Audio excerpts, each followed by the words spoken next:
Price ஒரே level ஈக்குவலானாலும் market cap wise gold is much higher. ஏன்னா பிட்காயின் மொத்த சப்ளை 21 மில்லியன் பிட்காயின்ஸ் தான் வந்து total supply of bitcoins. So அதனால பார்த்தீங்கன்னா ஓவரால் கோல்டோட மதிப்பு, ஓவரால் பிட்காயினோட மதிப்பு பார்த்தீங்கன்னா I think gold is 50 times larger. இப்போ XRP காயினோட ரேட்டுமே வந்து 17% வந்து இன்க்ரீஸ் ஆயிருக்கு. இப்போ XRP காயின் வாங்கலாமா sir? So XRP coin is not my favourite coin. நான் 2018 பார்த்துட்டு இருக்கேன்.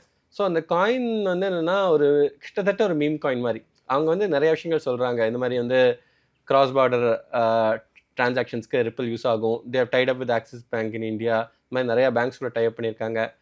வெஸ்டர்ன் யூனியன் மாதிரி இன்னொரு கம்பெனி இருக்குது, மணிகிராம், அந்த கம்பெனியை வாங்கியிருக்காங்க. இப்போ ரிப்பிள் வந்து தேர் சேயிங் ஒரு பேங்கிங் லைசன்ஸ் வாங்க போகிறோம் யூஎஸில் அப்படின்னு சொல்லிட்டு இந்த மாதிரி நியூஸ் வந்து அவங்க கண்டினியூஸாக விட்டுகிட்டே இருக்காங்க. அந்த நியூஸ் மூலமாக மேலே போகுது. எஸ்பெஷலி கிரிப்டோவில் இன்னொரு முக்கியமான விஷயம் வந்து என்னென்னா பிட்காயின் மேலே போகிறப்ப கூடவே சேர்ந்து மொத்த மார்க்கெட்டுமே மேலே போகும். இன்ஃபேக்ட் ஆக்சுவலாக வந்து கிரிப்டோ மார்க்கெட்டில் 60% ஜஸ்ட் பிட்காயின் தான். ஸோ எல்லா கிரிப்டோ கரன்சிஸையும் எடுத்து வச்சு பார்த்தோம் அப்படின்னா அதில் 60% வேல்யூ வந்து வெறும் பிட்காயின்லேருந்து மட்டும்தான் வருது. ஸோ பிட்காயின் மேலே போகிறப்ப அதை சுற்றி மிச்ச காயின்ஸும் மேலே போகும்.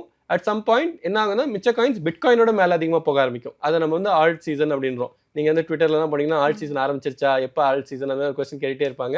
ஸோ கிட்டத்தட்ட இப்போ வந்து ஒரு ஆல்ட் சீசன் மாதிரியான ஒரு சினாரியல் தான் இருக்கும். அதனால தான் எத்தீரியம் பிச்சுட்டு போயிட்டு இருக்கு, ரிப்பிள் பிச்சுட்டு போயிட்டு இருக்கு. ஆனால் ஃபண்டமெண்டல் வைஸ் ரிப்பிளுக்கு அந்த மாதிரி ஒரு ஃபண்டமெண்டல்ஸ் இல்லை.